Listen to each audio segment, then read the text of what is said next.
I live at 546 Glen Avenue. On March 31st, my sons went to the store. These are my front steps. This is my yard. Well, over here, these steps are kind of hard to get up and down for me. I've got bad feet, but anyway, there's my side door, and there's the steps going up. Well, anyhow, cop come by, and this is where we keep the trash, but there was only 2 bags there that day. I'm gonna get up the stairs here. Cop come by and had seen our little dog Chops out around here, and he had a white bag right about there, and there's his normal chain. When he is outside, he's usually attached, but anyway, he was in the basement. Somehow the door got open after James put him in, and he was out. He was over here. He had 1 bag of trash. If he had been out for more than a few minutes, he would have torn the other bags of trash open. Anyhow, looking back down the stairs here, cop drives by, stops, sees him up there loose, comes up the stairs. Chops would have greeted him right about here. Chops greets everybody. And as soon as he saw that he wasn't on the chain, he took out his pepper spray, sprayed Chops. Chops immediately come over here, run up the stairs, and came up to the front door. Now the top door here I leave open in the daytime, makes it easier for people coming and going, and because of the way the door is located. So anyway, after the cop had sprayed him, the dog ran up there, started scratching at that door there, and then right here the cop went and banged on the door, and I heard the scratching. Now I was right over here on the other side of the door, sitting in that chair. So here, I'm just by the door. So anyhow, I answer the door and let the dog in. I stand out there a minute and I talk with the officer. And I tell him that my son had just left and had gone to Detroit overnight. He starts asking me, what did he go to Detroit for? What is he going out of town for? How can he afford to go places? And starts giving me one question after another about my son. Well, anyhow, I said, well, you can ask him yourself. I said, come on in a minute. I'll give him a call and you can talk to him on the phone yourself. Well, I come in and my phone works on the computer. A dog had stepped on the wire or something, and I didn't get a dial tone. So I said, I can't get a dial tone. I have to reset my router. I said, I'll give you the number. You can call him. I go to give him the number. He writes the number down and says he'll call him tomorrow. And then he says, his eyes might be sore for a little while. And I said, well, why is that? He goes, well, because I sprayed him when I was coming up. I said, you sprayed him? Sprayed him what? He goes, well, I sprayed him with pepper spray. I said, you what? I said, what'd you spray with pepper spray for? He says, well, I don't care if it's a Chihuahua. He says, any dog I see loose, not on a chain or behind a fence, if I see them, I'm going to spray them with pepper spray. We got a problem in this town with dogs. I said, well, we never let our dogs loose, but they never get out. I said, this is a fluke. I said, he must have gotten the latch on the basement door, pushed it up. I said, I guess my son didn't use the hook and line, just used the latch. I said, I thank you for, letting me know that he was out. I said, but, he's a non-aggressive dog. He says, I don't care if he's non-aggressive or not.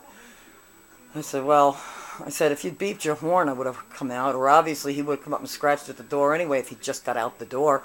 He goes, well, I said, could you see if the basement door is open? And he said to me, he turns around and says to me, no, I cannot. Now, I'm standing here, and the cop is standing there, like where James is, and I said, could you tell me if the side door is open? He said, no. So I went down the steps, I walked around, I said, oh, it is open.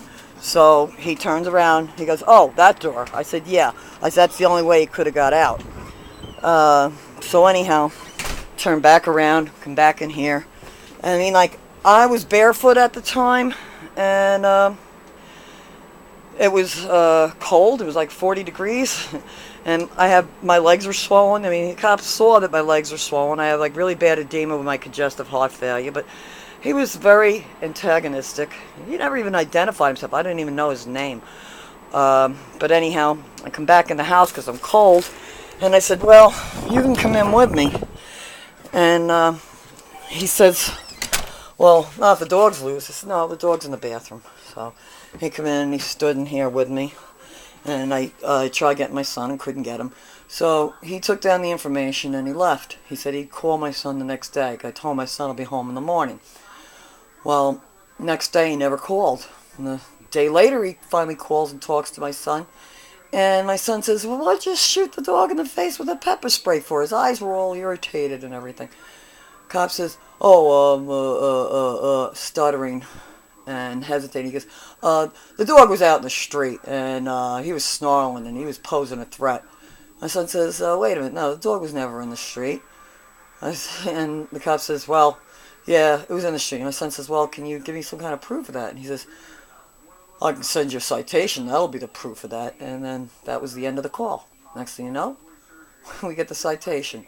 Now, to me, it's a total abuse of power. The cop did not follow proper police procedure. Sure, he can cover his tracks and tell people that he was scared for his life or whatever. But what he did, in fact, was he lied. He saw a chance to hurt an animal and get away with it, and he did. And at the same time, put the screws to us and hit us with a fine because we challenged why he sprayed the dog. And I just want people to know. I want you to know the truth. And, I totally agree. The dog did get loose for those couple of minutes. And the dog was in the yard. Right where the piece of trash was that the dog was chewing on. Right where his chain was. Right where he was. And right where the cop would have blocked him coming up the front stone steps. And causing the dog to run up the stairs once he got sprayed in the face. Now, if this dog was so supposedly aggressive, why would the cop put his life in danger coming up the steps after the dog, cornering him on a porch? I mean, come on, that doesn't make much sense either. But in fact, the dog is not aggressive. The dog would have been wagging his tail like he always does, would have been pouncing his front paws on the ground with his hind quarters wiggling like a little dance, looking to be pet on the head. Because he's a very friendly dog, and he's little, and I think this was mean and cruel, and I think that this cop should be reprimanded for what he did, and that he shouldn't be allowed to get away with doing this. I mean, if dogs are a problem, yeah, go after the dogs that are strays. Go after the dogs that are running the streets. Do that, of course, by all means. And if a dog is snarling at you and looking like it's going to attack, of course, spray it. But do it for the right reason. Don't do it just because you can do it and you think you can get away with it. That's all I have to say. Thank you.